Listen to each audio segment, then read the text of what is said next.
Baca lagi. Mari kita lanjut buku The Magic of Reality. Masih di bab ke-8 segmen terakhir dengan judul Mundur ke Ledakan Besar. Ilustrasi 174 dan 175. Apa artinya ingsutan merah?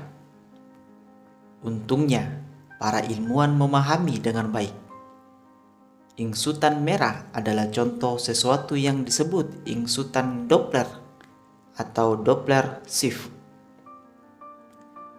Ingsutan Doppler dapat terjadi setiap kali ada gelombang dan cahaya, seperti yang kita lihat di bab sebelumnya, merupakan gelombang.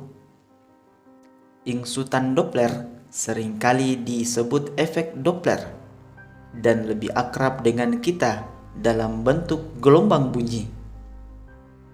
Sewaktu Anda berdiri di tepi jalan mengamati mobil-mobil melaju cepat, bunyi setiap mesin mobil seolah turun nadanya sewaktu melewati Anda. Anda tahu bahwa bunyi mesin mobil sebenarnya tetap sama. Jadi mengapa nadanya seolah turun? Jawabannya adalah ingsutan Doppler, dan penjelasannya sebagai berikut. Bunyi merambat melalui udara sebagai gelombang tekanan udara yang berubah. Sewaktu kita mendengar nada mesin mobil atau trompet sajalah.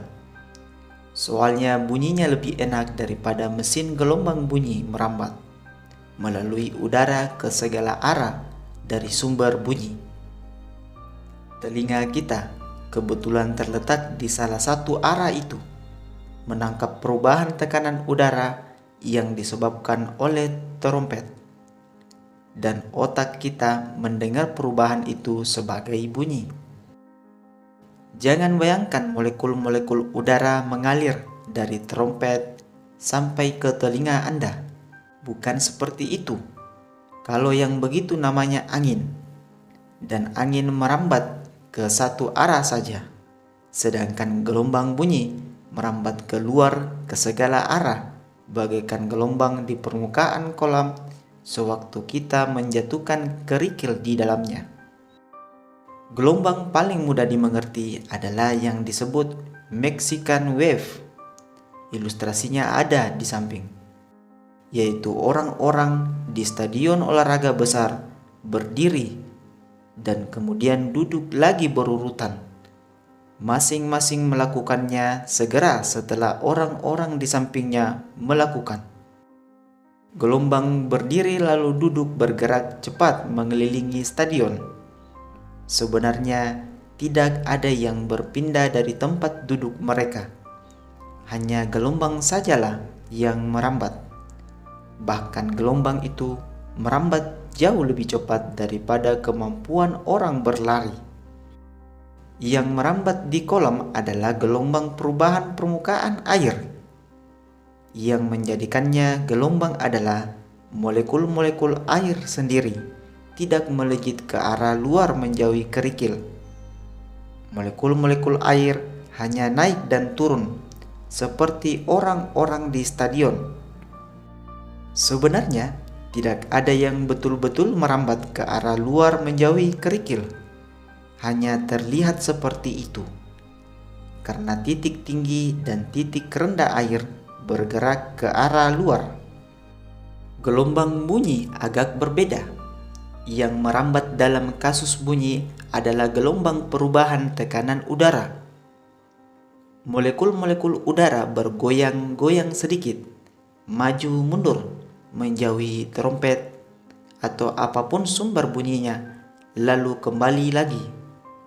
Sewaktu melakukan itu, mereka membentur molekul-molekul udara tetangganya dan menyebabkan yang dibentur bergoyang-goyang, maju mundur juga. Molekul-molekul itu kemudian juga membentur tetangga-tetangga mereka, dan hasilnya adalah gelombang benturan molekul yang menimbulkan gelombang perubahan tekanan merambat menjauhi trompet ke segala arah. Dan gelombang itulah yang merambat dari trompet ke telinga kita bukannya molekul-molekul udara itu sendiri. Gelombang itu merambat dengan kecepatan tetap, terlepas dari apakah sumber bunyi itu adalah trompet atau suara orang berbicara atau mobil. Sekitar 1225 km per jam di udara. Hal itu 4 kali lebih cepat dalam air dan lebih cepat lagi di sejumlah benda padat. Bila kita memainkan nada yang lebih tinggi di trompet, kecepatan rambat gelombang tetap sama. Namun jarak antara puncak-puncak gelombang, yaitu panjang gelombang, menjadi lebih pendek. Memainkan nada rendah dan puncak-puncak gelombang menjadi semakin berjauhan, namun gelombang itu tetap merambat dengan kecepatan yang sama. Jadi, nada tinggi memiliki panjang gelombang yang lebih pendek daripada nada yang lebih rendah. Itulah yang dinamakan gelombang suara. Sekarang, perihal pergeseran Doppler. Ilustrasi 177. Bayangkan seorang peniup trompet berdiri di lereng bukit bersalju, memainkan nada yang dipanjang-panjangkan. Anda menaiki kereta luncur dan melesat melewati si pemain trompet. Saya pilih kereta luncur, bukan mobil, sebab kereta luncur tidak berbunyi sehingga Anda bisa mendengar trompet itu. Apa yang Anda akan dengar? Puncak-puncak gelombang yang berurutan meninggalkan trompet dengan jarak tetap satu sama lain, sesuai dengan nada yang dipilih pemain trompet untuk dimainkan. Namun ketika Anda melesat ke arah si pemain trompet, telinga Anda akan menangkap puncak-puncak gelombang yang berurutan dengan kecepatan yang lebih tinggi daripada ketika Anda berdiri diam di puncak bukit. Walhasil, nada trompet itu akan terdengar lebih tinggi daripada yang sebenarnya. Kemudian, setelah Anda melesat melewati sang pemain trompet, telinga Anda akan menghantam puncak-puncak gelombang yang berurutan dengan kecepatan yang lebih rendah. Jarak di antara puncak-puncak gelombang itu terkesan lebih jauh, sebab setiap puncak gelombang merambat ke arah yang sama dengan kereta luncur Anda, sehingga nadanya akan terdengar lebih rendah daripada sebenarnya. Hal yang sama berlaku bila telinga Anda tidak bergerak sementara sumber bunyi bergerak. Ilustrasi 178. Konon, saya tidak tahu benar atau tidak, tapi ceritanya bagus.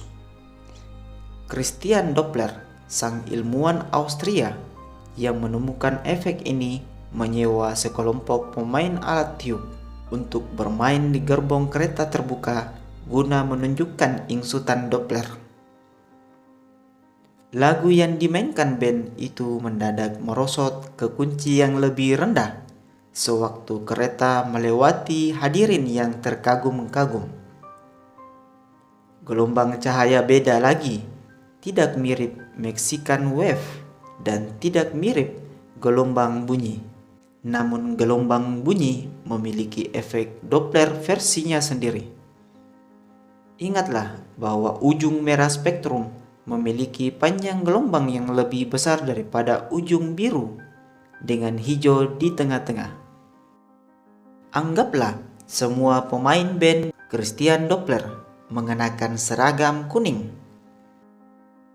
Sewaktu kereta melesat ke arah Anda, mata Anda menangkap puncak-puncak gelombang dengan kecepatan lebih tinggi daripada seandainya kereta itu diam saja. Jadi, ada sedikit pergeseran warna seragam menuju bagian hijau di spektrum. Nah, sewaktu kereta bergerak melewati Anda dan kemudian menjauhi Anda, yang sebaliknya terjadi dan seragam anggota-anggota band terlihat sedikit lebih merah. Hanya ada satu hal yang salah dengan ilustrasi ini. Agar Anda mengamati ingsutan biru dan ingsutan merah, kereta itu harus bergerak dengan kecepatan jutaan kilometer per jam. Tidak ada kereta yang bisa bergerak cukup cepat agar efek Doppler pada warna terlihat. Namun, galaksi-galaksi melakukannya.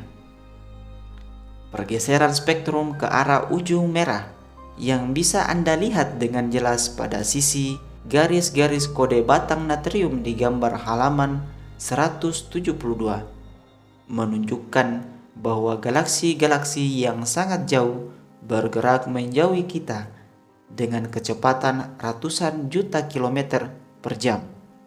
Dan semakin jauh letak mereka, seperti yang diukur dengan lilin-lilin standar yang saya sebutkan di atas, semakin cepat mereka bergerak menjauhi kita, semakin besar insutan merahnya. Ilustrasi 181. Semua galaksi di alam semesta melesat menjauhi satu sama lain, yang berarti mereka menjauhi juga dari kita. Tidak peduli ke arah mana Anda bidikan teleskop Anda, galaksi-galaksi yang lebih jauh bergerak menjauhi kita dan satu sama lain dengan kecepatan yang terus meningkat. Seluruh alam semesta, seluruh ruang itu sendiri mengembang dengan laju kolosal. Kalau demikian, Anda mungkin bertanya, mengapa ruang tampak mengembang hanya di level galaksi? Mengapa bintang-bintang di dalam satu galaksi tidak saling menjauh? Mengapa Anda dan saya tidak saling menjauh? Jawabannya adalah gugus benda-benda yang berdekatan satu sama lain, seperti segala sesuatu di dalam satu galaksi, merasakan tarikan terkuat dari gravitasi tetangga-tetangga mereka. Ini menjaga mereka tetap bersama-sama, sementara benda-benda jauh, galaksi-galaksi lain, menjauhi seiring pengembangan alam semesta. Nah, ini ada sesuatu yang menakjubkan. Para ahli astronomi telah mengamati pengembangan itu dan menyelidiki sampai jauh ke masa lalu. Seolah-olah mereka membuat film mengenai alam semesta yang mengembang, dengan galaksi-galaksi melesat menjauh dan kemudian memutar mundur film tersebut. Bukannya bergegas-gegas saling menjauh. Dalam film yang diputar mundur, galaksi-galaksi itu menyatu, semesta-semestanya dimulai. Mereka bahkan bisa menghitung kapan momentum itu terjadi. Itulah cara mereka bisa tahu bahwa pengembangan itu mulai terjadi antara 13 dan 14 miliar tahun lalu. Itulah momen ketika alam semesta itu sendiri bermula. Momen yang disebut ledakan besar. Model-model alam semesta yang ada saat ini mengasumsikan bahwa bukan hanya alam semesta yang bermula dalam ledakan besar itu. Waktu dan ruang itu sendiri juga bermula dalam ledakan besar. Jangan minta saya menjelaskannya, karena berhubungan saya bukan ahli kosmologi. Saya sendiri tidak paham. Namun sekarang, barangkali Anda bisa paham mengapa saya menominasikan spektroskop sebagai salah satu temuan terpenting dalam sejarah. Ilustrasi 170. Pelangi bukan hanya indah untuk dilihat. Pelangi juga memberitahukan kepada kita kapan segala sesuatu bermula, termasuk ruang dan waktu. Bagi saya, itu membuat pelangi lebih indah lagi. Bersambung. Sekian dan terima kasih. Semoga bermanfaat.